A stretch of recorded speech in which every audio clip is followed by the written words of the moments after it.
ওখানে যে নিউজগুলো হয়েছিল সেগুলো ম্যাক্সিমামই মিথ্যা ছিল এবং ওখানে আসলে মেহজাবিন চৌধুরী চট্টগ্রামে পৌঁছানোর আগে জানতে পেরেছি। ক্লিয়ার করতে চাই, পরিমণির ওখানেও কিন্তু ওই বাধাগ্রস্ত কোনো ঘটনা ঘটেনি। সকল তারকা শিল্পী বা নৃত্যশিল্পী সবাই আমাকে আসলে গুরুজি বলে ডাকে।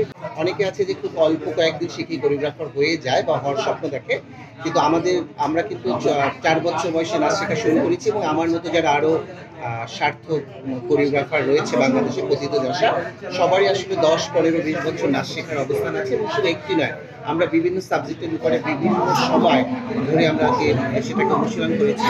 কিন্তু এখন যারা আছে নতুন যারা, তারা হয়তো একটা গ্রুপের সাথে 2-3 বছর কাজ করার পরই কোরিওগ্রাফার হয়ে যায় বা খুব সস্তা অফারকে লুফে নেয় এবং সেটার জন্য আসলে আমাদের যারা সুস্থ সংস্কৃতি বিকাশ করতে চাই এবং আমরা যারা মূল ধারায় কাজ করি, তখন এটা আসলে ব্যাপার থাকে। আমার সাথে সকল তারকা শিল্পী বা নৃত্যশিল্পী সবাই আমাকে আসলে গুরুজি বলে ডাকে, গুরুজি বলে সম্বোধন করে। তো সেক্ষেত্রে আসলে গুরু শিষ্য সম্পর্ক যেরকম, আমার কাছে আমার মেয়ে স্টুডেন্টগুলো একদম আমার কন্যা সমতুল্য, ছেলেরাও এরকম আমার সন্তান সমতুল্য, ছেলে সমতুল্য। তো আসলে এরকমই গুরু শিষ্য হওয়া উচিত। মাধ্যম মানে এটা একটা বিশেষ শিল্প। তো আমার মনে হয় যে নায়িকা হোক, গায়িকা হোক বা মডেল হোক, সবাই কিন্তু আমি যেহেতু নৃত্যশিল্পী, আমি বলবো যে নিয়মিতভাবে একটা ডান্স ক্লাসে যদি জয়েন করে, তাহলে আমার মনে হয় এটা অনুশীলনটা ঠিক হয়। তার পাশাপাশি শিল্পীদেরকে অবশ্যই খাওয়া দাওয়ার প্রতি নজর দেওয়া উচিত। ডায়েট এবং হাঁটা দুটোই একদম জরুরি এবং বেশি বেশি পানি খাওয়া।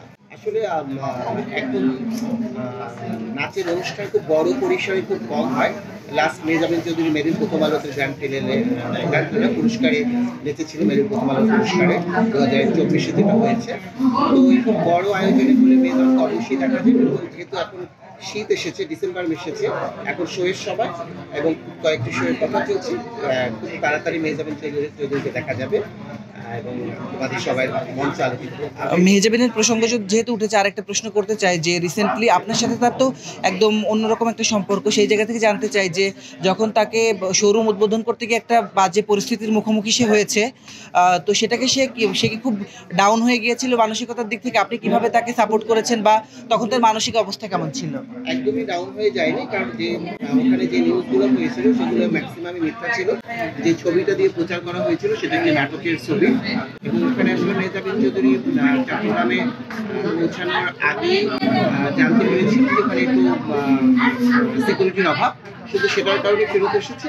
আসলে যাহা মানে অল্প কিছু ঘটেছে, কিন্তু আসলে মেহজাবিন চৌধুরীর কথা লেখালেখি বেশি হয়েছে। ক্লিয়ার করতে চাই, পরিমণির ওখানেও কিন্তু ওই বাধাগ্রস্ত কোনো ঘটনা ঘটেনি। পরিমণির সাথে সাংবাদিকদের খুবই ভালো সম্পর্ক এবং ওখানে সাংবাদিকরা ইউটিউবাররা গিয়েছিল।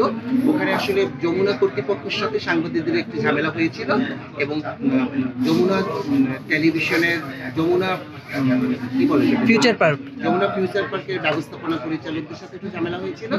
সেটার কারণে বাকবিতণ্ডা হয়েছিল এবং সেটা থামাতে চেয়েছিল, থামাতে না পেরে ব্যর্থ হয়ে সবাইকে তারপরে সাপোর্ট করে বুঝিয়ে বের হয়ে গিয়েছিল এবং যেটার প্রমাণ করে কিন্তু সাংবাদিকদের পক্ষে, তাদের ভাইদের পক্ষে স্ট্যাটাস দিয়েছে। প্রথমত হচ্ছে একদম মাথা ঠান্ডা রাখবে এবং আমি সবসময় সময়ের সাথে হাত ধরে হাঁটি। আমি আসলে সবসময় সুন্দর সময়কে সবসময় আমি নিতে পারি এবং আমি সবসময় না, এমন যদি দেখেন যে কোনো ঝামেলা হতে যাচ্ছে, আপনি ধারণা পেয়ে গেছেন, তখন কিভাবে সামলান? সেটাকে আমি যেভাবে আমি আমার বুদ্ধি দিয়ে পরামর্শ দিয়ে হ্যান্ডেল করি এবং আমার এত বছরের অভিজ্ঞতা, সেটাও তো একটি কাজে লাগার কথা।